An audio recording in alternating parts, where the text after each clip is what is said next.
नमस्कार बच्चों, मैं दिनेश चौधरी। आज हम लोक भारती पाठ्य पुस्तक कक्षा 10वीं पहली इकाई के अंतर्गत कविता क्रमांक 6, जिसका शीर्षक है गिरिधर नागर, और इस कविता की रचयिता कवयित्री हैं संत मीराबाई। पाठ्यपुस्तक पृष्ठ क्रमांक 24।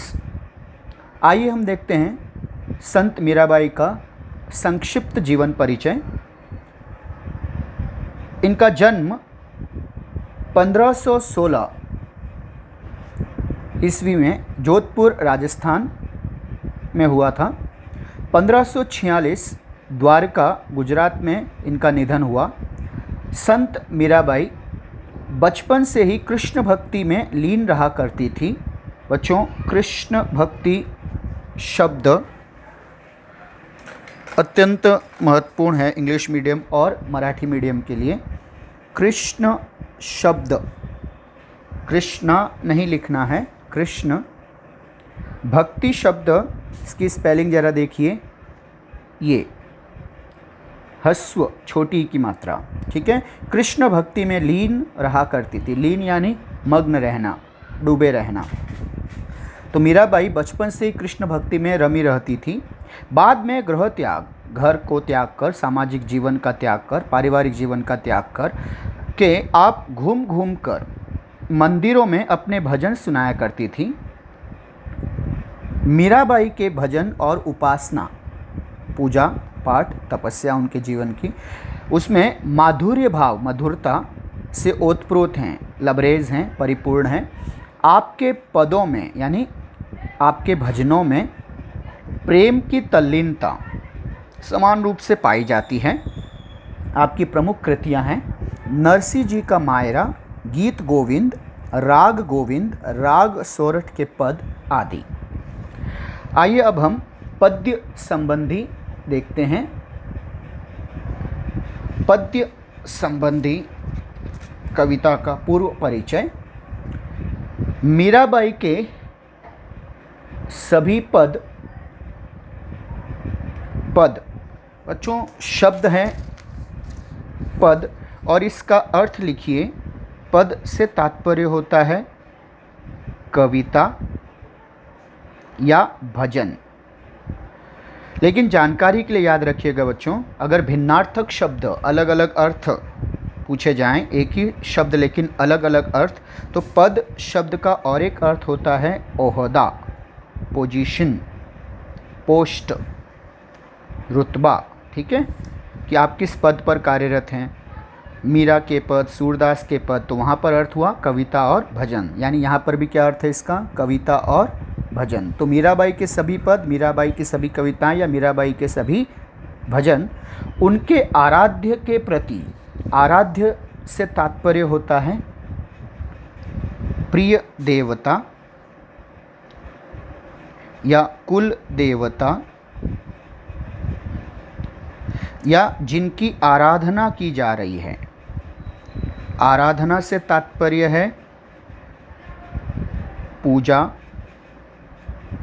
या तपस्या। तो जिनकी आराधना, तपस्या, पूजा की जा रही है,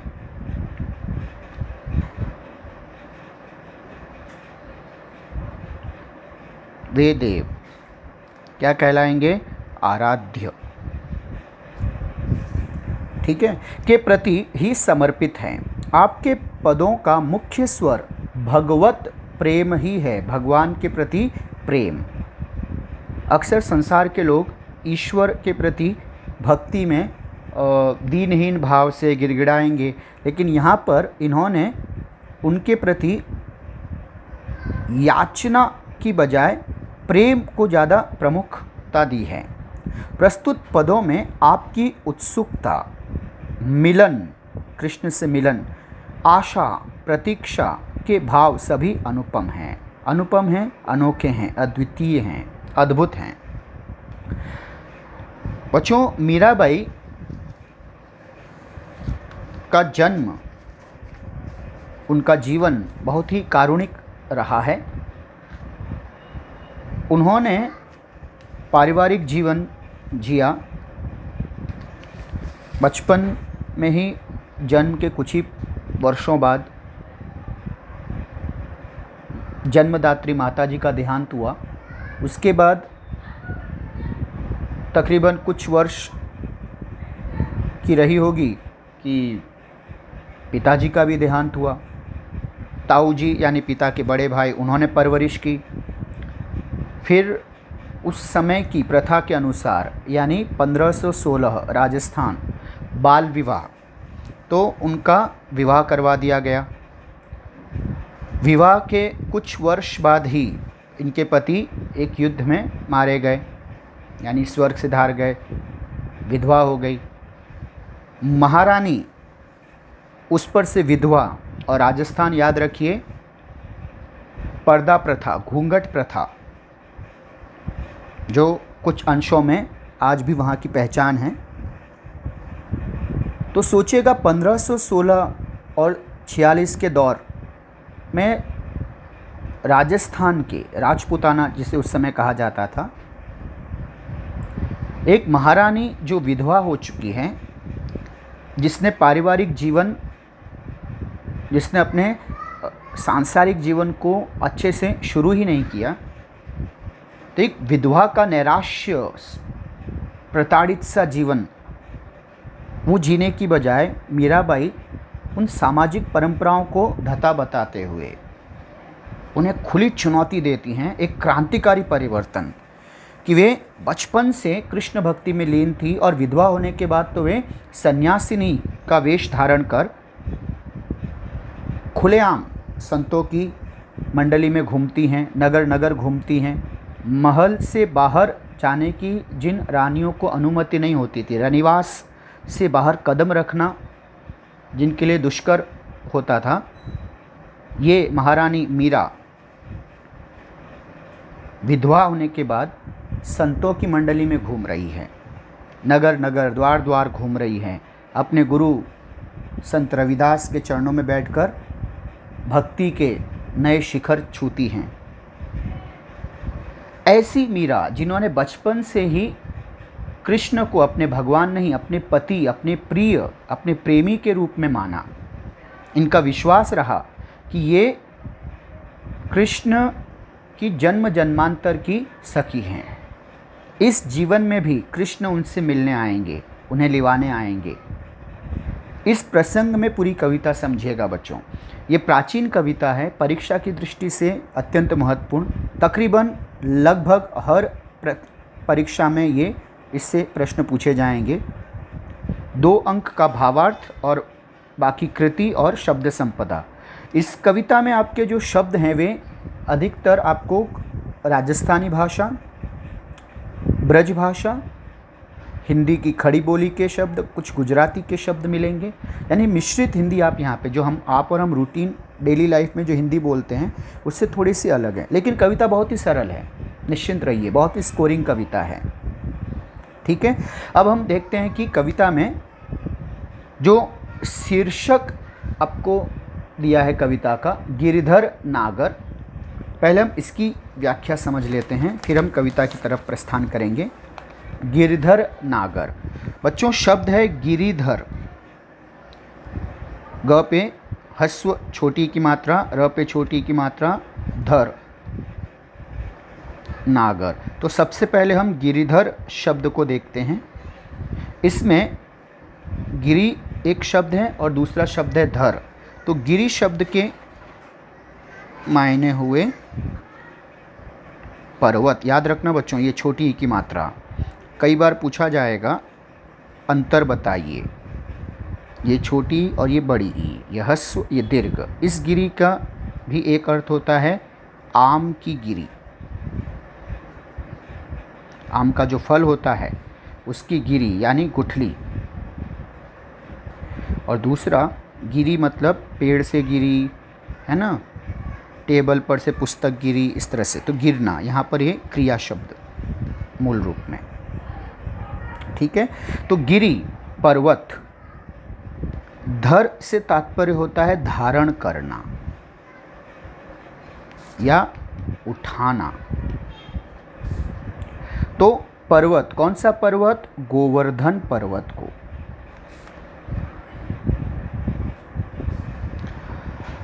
भगवान श्री कृष्ण जब बाल रूप में थे तो उन्होंने गोकुल की रक्षा के लिए देवराज इंद्र के अभिमान घमंड को तोड़ने के उद्देश्य से गोवर्धन पर्वत को अपने हाथ की इस छोटी उंगली पर उठा लिया था, धारण कर लिया था। तब उनका नाम कहलाया गिरि को धारण करने वाले, गिरिधर, यानी गोवर्धन पर्वत को धारण करने वाले, आसानी से उठाने वाले। कौन? कृष्ण। तो कृष्ण के कई नामों में से एक नाम है गिरिधर, या गिरधारी भी कहते हैं, गिरिधर भी कहते हैं। नागर शब्द से तात्पर्य है चतुर, ज्ञानी, विद्वान। तो इस तरह से शीर्षक गिरधर नागर, इस शब्द की व्याख्या। ठीक है, अब इसके बारे में कोई संदेह की गुंजाइश नहीं रहनी चाहिए।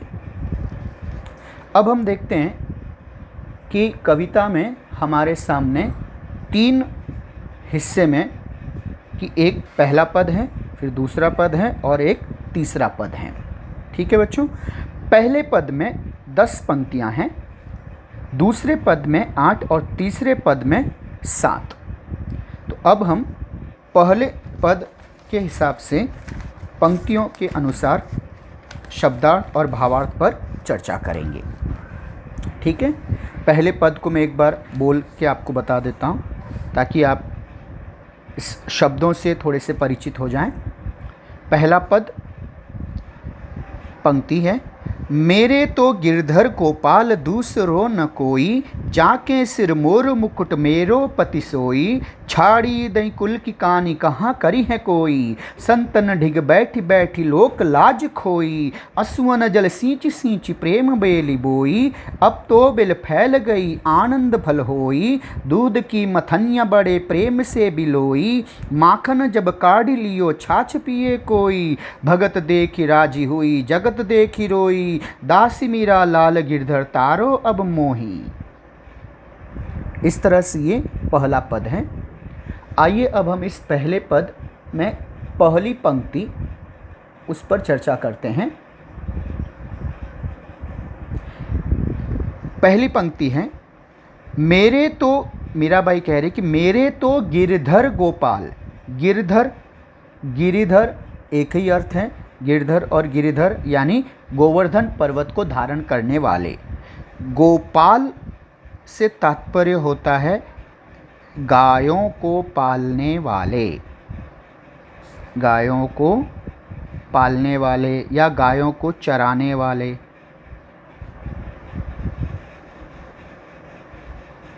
विष्णु सहस्त्र नाम, बच्चों विष्णु के अवतार रहे हैं कृष्ण, दशावतार में से एक। तो कृष्ण के सहस्त्र नाम हैं, विष्णु सहस्त्र नाम, हजारों नाम हैं, उनमें से एक हैं कृष्ण, गोपाल। गोपाल, गो यानी गाय, पाल यानी पालने वाले, चराने वाले। ठीक है, तो गिरधर गोपाल दूसरो न कोई। मीराबाई इस पहली पंक्ति में कह रही हैं कि वे कृष्ण जिन्होंने गोकुल वासियों की रक्षा के लिए गोवर्धन पर्वत को धारण किया, वे कृष्ण जो त्रिलोकवासी होने के बावजूद, त्रिलोकनाथ होने के बावजूद साधारण सी गायों को पालते हैं, चराते हैं, यानी ये साधारण सा कार्य करते हैं, वो भी सहर्ष, और गोपाल रूप में है वे, गायों को पालने वाले, है ना, ग्वाले रूप में हैं।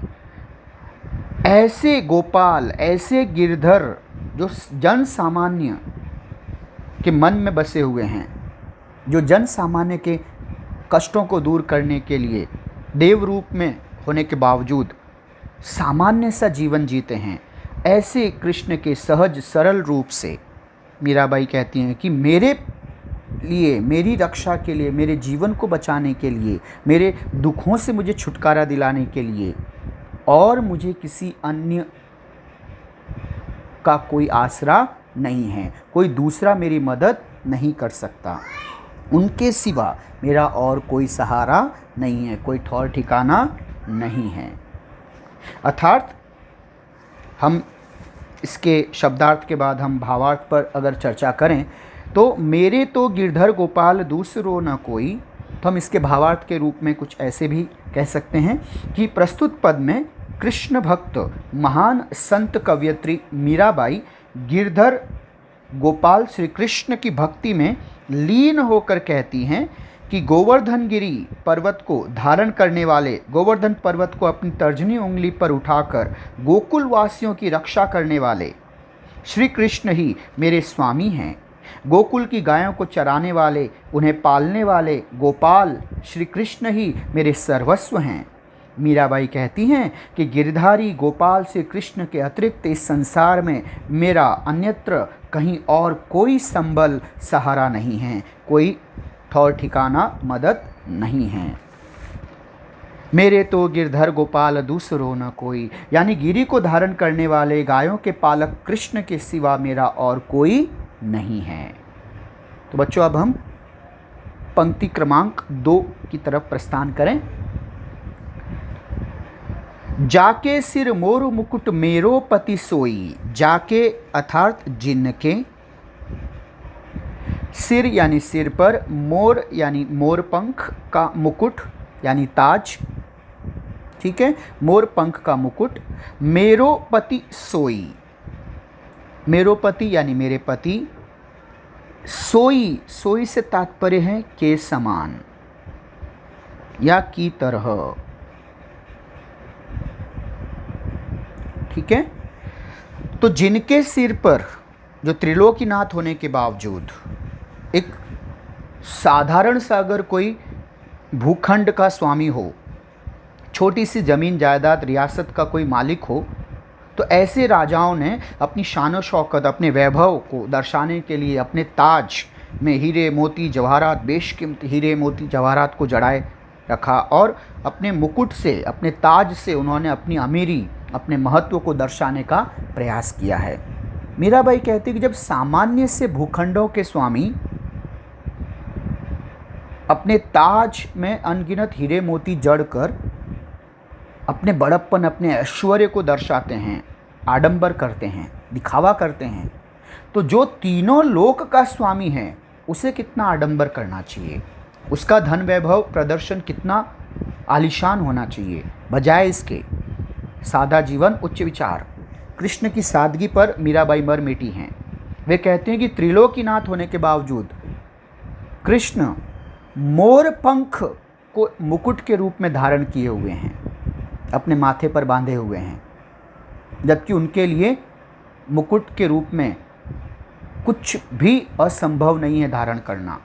जो कुछ भी चाहे वो उसे अपने मुकुट में धारण कर सकते थे, लेकिन फिर भी मोर पंख को उन्होंने अपने माथे का ताज बनाया। ऐसे कृष्ण ही मेरे पति की तरह हैं, वे ही मेरे पति के समान हैं, अर्थात वे ही मेरे पति हैं।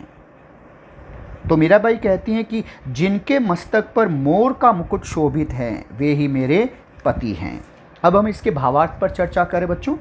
तो मीराबाई कहती हैं कि जिनके मस्तक पर मोर पंख का मुकुट सुशोभित हो रहा है, शोभायमान हो रहा है, वे श्री कृष्ण ही मेरे प्राणनाथ, मेरे स्वामी, मेरे पति हैं। बच्चों अब हम पंक्ति क्रमांक 3 की तरफ बढ़ेंगे। छाड़ी दई कुल की कानी कहाँ करी है कोई। छाड़ी दई से तात्पर्य है,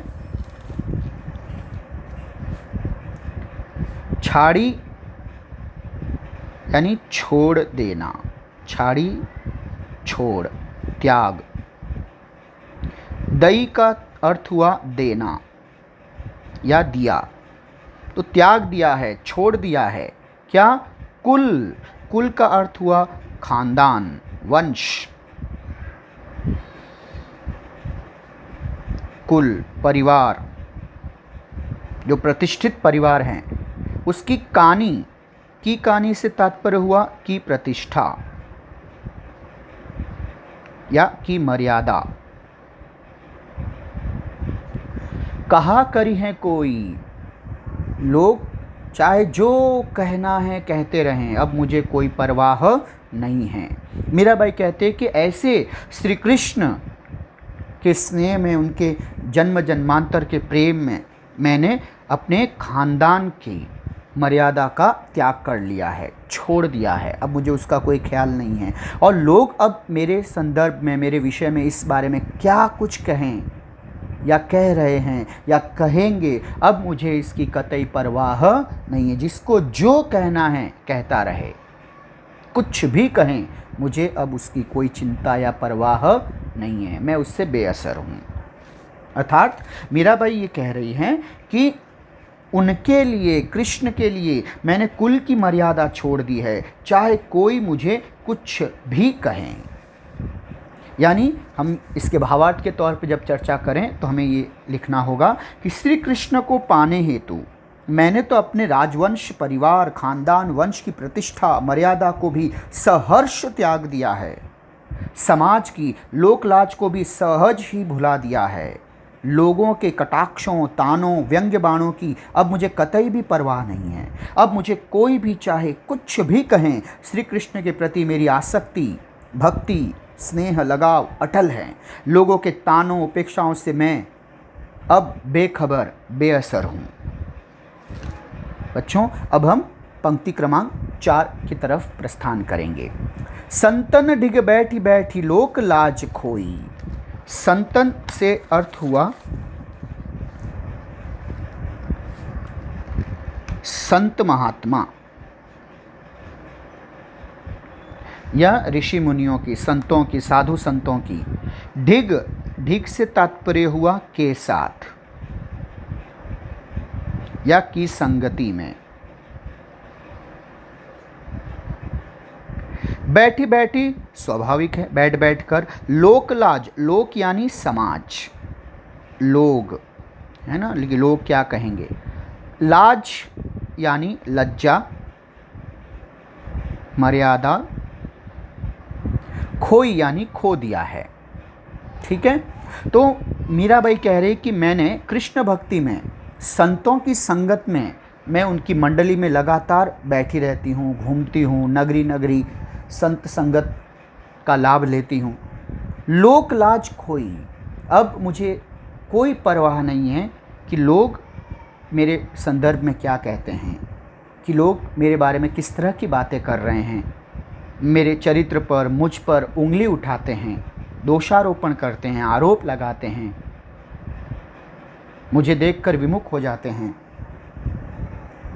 मुझे अब इसकी कोई परवाह नहीं है। मैंने लोगों की परवाह करना छोड़ दिया है। मैंने लोगों का सम्मान, उनकी मर्यादा का अब मुझे कोई ख्याल नहीं है कि लोग चाहे जो अपनी समझ अनुसार जिसको जो कुछ भी कहना है कहता रहे, मेरी बला से अब मुझे कोई परवाह नहीं है। संतों की संगत में मैं अब लगातार बैठी रहती हूँ। कृष्ण को पाने के लिए, कृष्ण भक्ति में तल्लीनता से वे संतों की संगत में बैठी रहती हैं।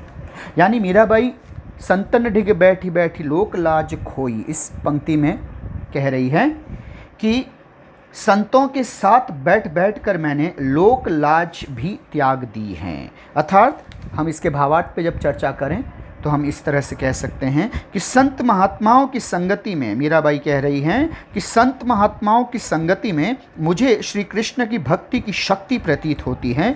संतों की मंडली में रहकर, घूम घूम कर कीर्तन भजन करते हुए मैंने अपने राजवंश व लोकलाज का सहज ही त्याग कर दिया है। अब मैं उनसे बेखबर हूँ, बेअसर हूँ। अब मुझे उनकी कोई परवाह नहीं है। अब हम पंक्ति क्रमांक 5 पर बढ़ेंगे। असुवन जल सींच सींची प्रेम बेली बोई। असुवन आंसुओं, असुवन से तात्पर्य है आंसू या अश्रु, उर्दू में जिसे अश्क भी कहा जाता है। ठीक है। असुवन जल स्वाभाविक है, जल यानी पानी। सींच सींची यानी सिंचन करना, सिंचन नहीं, सिंचन करना। यानी जैसे हम किसी प्राणी को, लोगों को पानी पिलाते हैं, प्यास बुझाने के लिए पानी पिलाते हैं, वैसे ही पेड़ पौधों या फसल को जब हम पानी पिलाते हैं तो वो प्रक्रिया बच्चों सिंचन कहलाती है, इरिगेशन, है ना।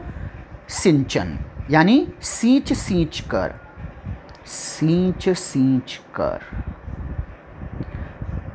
प्रेम बेली बोई, प्रेम अर्थात भक्ति, यहाँ पर स्पेलिंग याद रखेगा भक्ति। बेली का मतलब बेल यानी लता, इंग्लिश में क्रीपर। बोई यानी बोई है जमीन में बो देना, है ना, उगाना, ठीक है। अस्वन जल सींच सींची प्रेम बेली बोई, तो मीराबाई यहाँ पर कह रही है कि मैंने अपने आंसुओं के जल से सींच सींच कर, उसे पानी पिला पिला कर अपनी भक्ति रूपी बेल को पल्लवित किया है, अंकुरित किया है।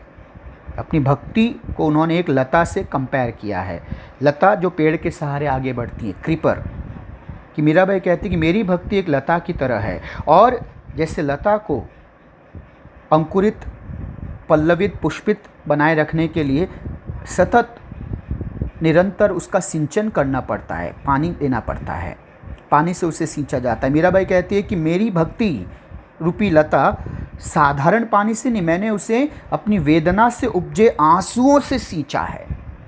इतनी तकलीफ़ें सही हैं लोगों के, संसार के दुख वेदनाओं को सहकर अपने उस वेदना से उपजे आंसुओं से सिंचन किया है, सींच सींच कर अपनी भक्ति रूपी लता को मैंने बोया है, उसको पल्लवित किया है, ठीक है। पंक्ति क्रमांक 5, अस्वन जल सींची सींची प्रेम बेली बोई। तो यहाँ पर मीराबाई कहती है कि मैंने अपने प्रेम रूपी बेल को, लता को अपने अश्रु रूपी जल से सींच सींच कर बड़ा किया है। यानी बच्चों अब जब हम इसके भावार्थ पर चर्चा करें तो हम इस तरह से भी लिख सकते हैं कि श्री कृष्ण से जन्म जन्मांतर के वियोग, जुदाई, बिछोह की वेदना से उपजे अनवरत प्रवाहित अश्रुजल से अपने निर्मल निश्चल प्रेम व भक्ति रूपी लता का सिंचन मीराबाई ने किया है। विरह वेदना से व्यथित हृदय के आंसुओं से सींच सींच कर मीराबाई कहती हैं कि मैंने इस प्रेम बेल को पल्लवित पुष्पित किया है। अब हम बढ़ते हैं पंक्ति क्रमांक 6, अब तो बेल फैल गई आनंद फल होई। मीराबाई कह रही हैं कि अब तो ये बेल लता फैल गई, आनंद फल होई। आनंद, आनंद, तो ये राजस्थानी उच्चारण, ण ज़्यादा, न और ण, ठीक है। आनंद फल होई, तो जब बेल पल्लवित होती है, बड़ी हो जाती है, तो उस पर जो फल लगते हैं, वैसे ही मीराबाई कह रही कि मेरी भक्ति रूपी बेल अब बड़ी हो गई है, उस पर जो फल लगेंगे वो तटस्थ भाव के, सुख दुख से तटस्थ, हर दशा में प्रसन्न रहने के भाव, आनंद के फल लगेंगे, जन्म जन्मांतर का आनंद, जिस पर सांसारिक दुख क्लेश कोई भी अपना असर नहीं दिखा पाएंगे, ठीक है। तो यानी अब तो बेल फैल गई आनंद फल होई। मीराबाई कहते कि अब तो यह प्रेम बेल फैल गई है और इसमें आनंद रूपी फल लगने लगा है।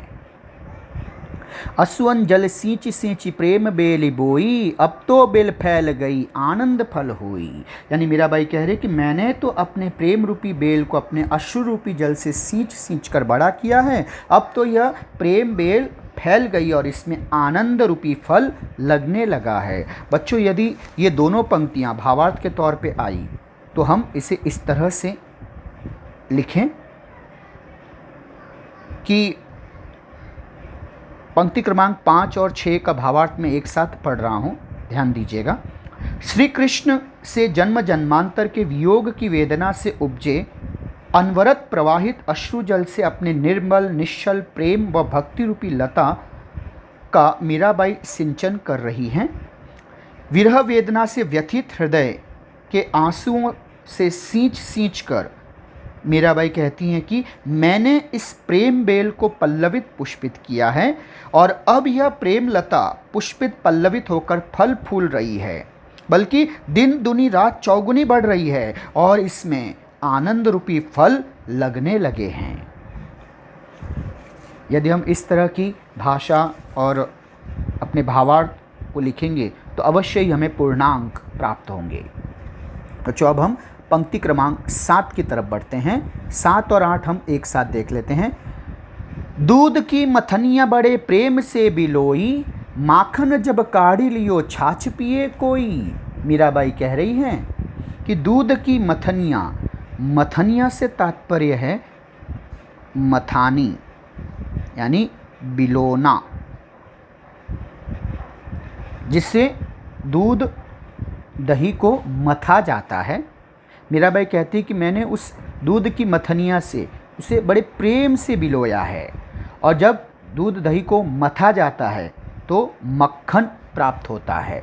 माखन यानी मक्खन। बच्चों, इसका समानार्थी शब्द नवनीत भी उसे कहते हैं। मक्खन, नवनीत। तो माखन जब काढ़ी लियो निकाल लिया गया, छाछ पिए कोई, बटर मिल्क, छाछ। तो एक कंपैरिजन देखिए बच्चों, एक शब्द है माखन, माखन से तात्पर्य है मक्खन और दूसरा उससे निकला शेष पदार्थ छाछ। अब माखन जो है, याद रखिए बच्चों, ये कीमती है, मूल्यवान है ना। छाछ अत्यंत सामान्य, बल्कि जिसकी कीमत ही नहीं है, मतलब अंतहीन। यहाँ पर इस शब्द का मतलब आप ये समझिए कि माखन और छाछ अगर दो सामने हो तो समाज और संसार और लोग हमेशा माखन को प्राथमिकता देंगे, यानी मक्खन, क्योंकि वह हमेशा कीमती है। उसी से घी यानी बहुत ही मूल्यवान माना जाता है, उसको ज़्यादा महत्व दिया जाता है। उसकी तुलना में छाछ वो तो अत्यंत सामान्य है, जिसका मूल्य नगण्य है, न के बराबर है, अत्यंत साधारण जिसे माना गया है। तो इन दो हिस्सों में हम समझते हैं, मीराबाई कह रही हैं कि माखन ये मेरे लिए कृष्ण भक्ति का मुझे माखन मिल गया है। छाछ मीराबाई कहती हैं कि संसार की चाह। अब संसार से तात्पर्य है संसार के सुख दुख, संसार की इच्छाएं, कामनाएं, भोग विलास, ऐश्वर्य, अमीरी, गरीबी, इन सारी जो सांसारिक चाह है, संसार की इच्छाएं, मीराबाई कहती मेरे लिए छाछ की तरह सामान्य, नगण्य, महत्वहीन, बेकार हैं, यूजलेस। मेरे लिए महत्वपूर्ण है कि मैंने अब कृष्ण भक्ति रूपी माखन पा लिया है। अब इस पंक्ति को हम समझने का प्रयास करें। मीराबाई कह रही हैं कि दूध की मथनियाँ बड़े प्रेम से बिलोई, माखन जब काढ़ी लियो छाछ पिए कोई।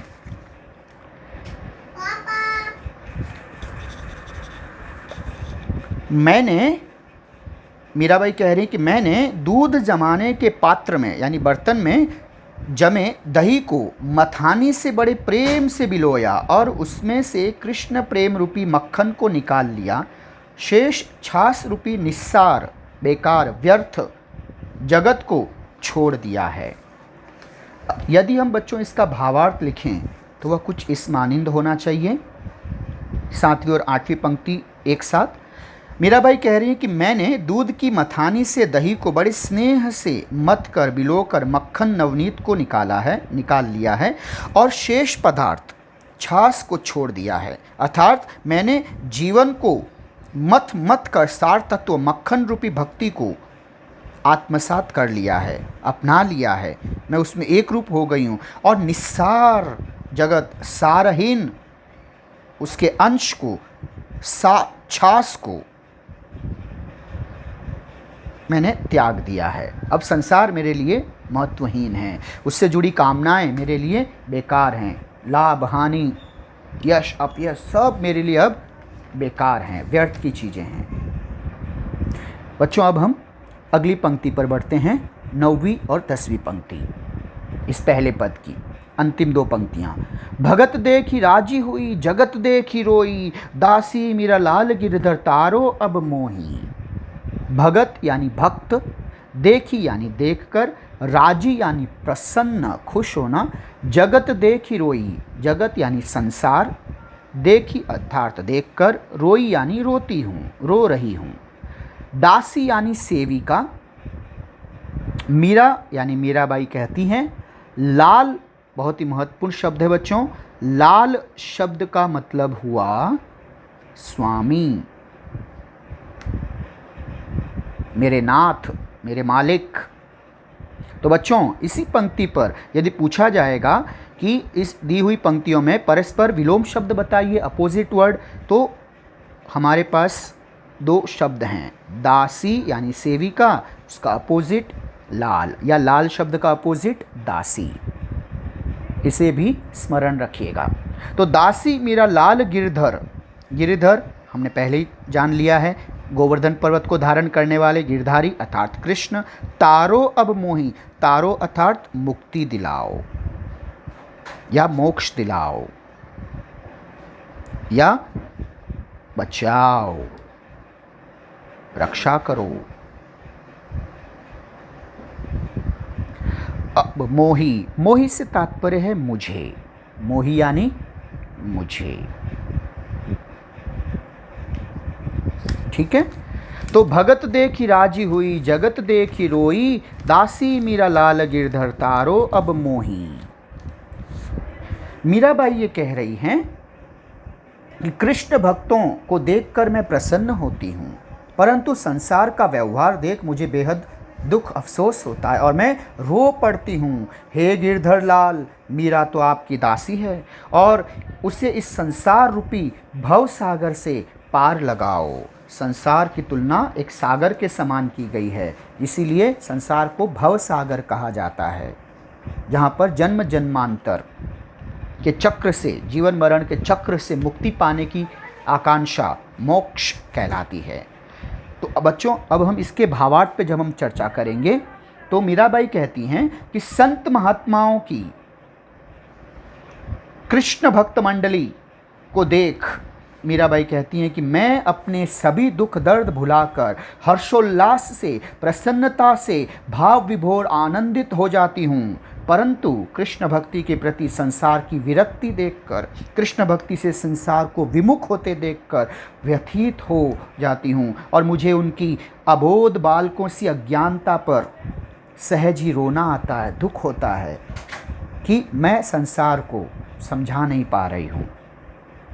मैं तो श्री कृष्ण की ही सेविका हूँ, अपने गिरधर लाल की दासी हूँ। अब तो इस संसार रूपी भवसागर से मेरा बेड़ा पार लगाने, मेरी नैया पार लगाने, मुझे मोक्ष प्रदान करने स्वयं श्री कृष्ण को मेरे पति रूप में अवतरित होना होगा।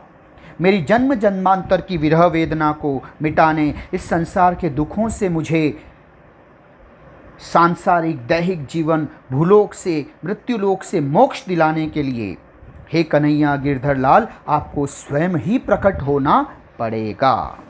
इस तरह से बच्चों हमने इस पहले पद के बारे में समझने का प्रयास किया। बच्चों इसके बाद हम अगले खंड में, अगले भाग में इस कविता के दूसरे और तीसरे पद पर चर्चा करेंगे।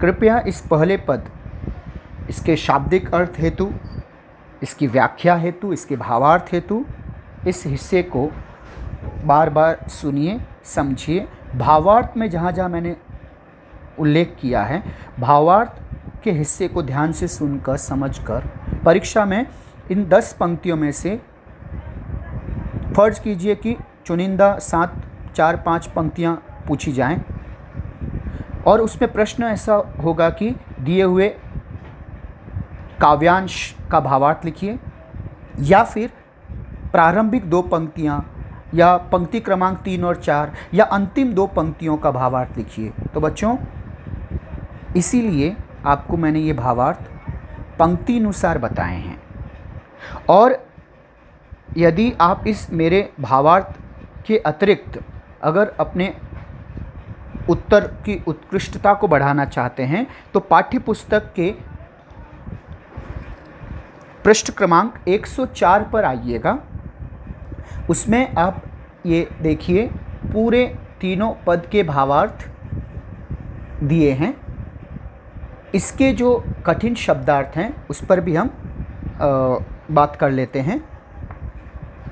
जो पहला पद हमने पढ़ा है, मीराबाई अपने गिरधर गोपाल श्री कृष्ण की उपासना में तल्लीन होकर कहती हैं, उपासना उनकी पूजा में तल्लीन है, उनकी भक्ति में मग्न होकर कहती हैं कि जिन्होंने माथे पर मोर पंख का मुकुट धारण कर रखा है, मेरे तो स्वामी वही हैं। लोग कहते हैं कि मैंने अपने कुल की, अपने परिवार की मर्यादा छोड़ दी है, लोक लाज छोड़ दी है और साधु संतों के बीच में मैं आ गई हूँ। मैं तो अपने स्वामी की भक्ति में डूबकर आनंद की अनुभूति कर रही हूँ। जिस तरह दूध को बिलोकर मक्खन निकाल लिया जाता है, उसी तरह स्वामी की भक्ति में मन को बिलोकर उनकी छवि का मक्खन मैंने पा लिया है। मैं तो अपने गिरधर की ही दासी हूँ, उन्हीं के मोह में रंग गई हूँ। तो बच्चों, इस तरह से ये इस पहले पद की व्याख्या थी। अब मैं इस पूरे पहले पद की व्याख्या को एक साथ बोल रहा हूँ, कृपया इसे एक साथ सुन लीजिएगा और उसे अपने उत्तर में संकलित करने का प्रयास कीजिएगा। अत्यंत परीक्षा उपयोगी है, परीक्षा की दृष्टि से महत्वपूर्ण है। मेरे तो गिरधर गोपाल दूसरो न कोई, जाके सिर मोर मुकुट मेरो पति सोई। छाड़ी दैकुल की कहानी कहाँ करी है कोई, संतन डिग बैठ बैठ लोक लाज खोई। अश्वन जल सींच सींच प्रेम बेली बोई, अब तो बेल फैल गई आनंद फल होई। दूध की मथनिया बड़े प्रेम से बिलोई, माखन जब काढ़ी लियो छाछ पिए कोई। भगत देखी राजी होई जगत देखी रोई, दासी मीरा लाल गिरधर तारो अब मोही। अब मैं इसके भावार्थ को एक साथ आपको फिर से दोहरा रहा हूँ, कृपया सुन लीजिएगा। प्रस्तुत पद में कृष्ण भक्त महान संत कवयित्री मीराबाई गिरधर नागर गोपाल श्री कृष्ण की भक्ति में लीन होकर कहती हैं कि गोवर्धन गिरी पर्वत को धारण करने वाले, गोवर्धन पर्वत को अपनी तर्जनी उंगली पर उठाकर गोकुलवासियों की रक्षा करने वाले श्री कृष्ण ही मेरे स्वामी हैं। गोकुल की गायों को चराने वाले, पालने वाले गोपाल ही श्री कृष्ण मेरे सर्वस्व हैं। मीराबाई कहती हैं कि गिरधारी गोपाल श्री कृष्ण के अतिरिक्त इस संसार में मेरा अन्यत्र और कहीं कोई संबल या सहारा नहीं है, ठौर ठिकाना नहीं है। जिनके मस्तक पर मोर पंख का मुकुट है, सुशोभित हो रहा है, वे श्री कृष्ण ही मेरे प्राणनाथ, मेरे पति हैं। श्री कृष्ण को पाने हेतु मैंने तो अपने राजवंश, परिवार, खानदान, वंश की प्रतिष्ठा, मर्यादा को भी सहर्ष त्याग दिया है। समाज की लोकलाज को भी सहज ही भुला दिया है। लोगों के कटाक्षों, तानों, व्यंग्यबानों की अब मुझे कतई भी परवाह नहीं है। अब मुझे कोई भी चाहे कुछ भी कहे, श्री कृष्ण के प्रति मेरी आसक्ति अटल है। लोगों के तानों, उपेक्षाओं से मैं बेखबर, बेअसर हूँ। संत महात्माओं की संगति में मुझे श्री कृष्ण की भक्ति की शक्ति प्रतीत होती है। संतों की मंडली में रहकर घूम घूम कर भजन कीर्तन करते हुए मैंने अपने राजवंश की लोकलाज की प्रतिष्ठा का सहज ही त्याग कर दिया है। श्री कृष्ण से जन्म जन्मांतर के वियोग की वेदना से उपजे अनवरत प्रवाहित अश्रुजल से अपने निर्मल निश्चल प्रेम भक्ति रूपी लता का सिंचन कर रही हूँ। विरह वेदना से व्यथित हृदय के आंसुओं से सींच सींच कर मैंने इस प्रेम बेल को पल्लवित पुष्पित किया है। अब यह प्रेमलता पुष्पित पल्लवित होकर फल फूल रही है, दिन दूनी रात चौगुनी बढ़ रही है और इसमें आनंद रूपी फल लगने लगे हैं।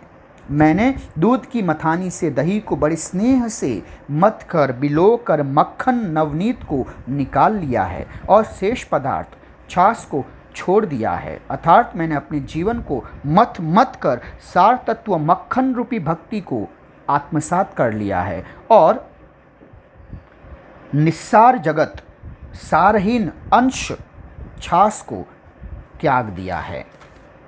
संत महात्माओं की कृष्ण भक्त मंडली को देख मैं अपने सभी दुख दर्द भुलाकर हर्षोल्लास से, प्रसन्नता से भाव विभोर आनंदित हो जाती हूँ। परंतु कृष्ण भक्ति के प्रति संसार की विरक्ति देख, कृष्ण भक्ति से संसार को विमुख होते देख व्यथित हो मुझे उनकी अबोध बालकों सी अज्ञानता पर सहज ही रोना आता है। मैं तो श्री कृष्ण की ही सेविका हूँ, अपने गिरधर लाल की दासी हूँ। अब तो इस संसार रूपी भवसागर से मेरा बेड़ा पार लगाने, मुझे मोक्ष प्रदान करने स्वयं श्री कृष्ण को मेरे पति रूप में अवतरित होना होगा। मेरी जन्म जन्मांतर की विरह वेदना को मिटाने, इस संसार के दुखों से मुझे सांसारिक दैहिक जीवन भूलोक से, मृत्युलोक से मोक्ष दिलाने के लिए हे कन्हैया गिरधर लाल, आपको स्वयं प्रकट होना पड़ेगा। बच्चों, इस तरह से ये गिरधर नागर कविता के पहले पद के भावार्थ का संक्षिप्त रूप था। तो मिलते हैं बच्चों कविता के अगले पद में। धन्यवाद।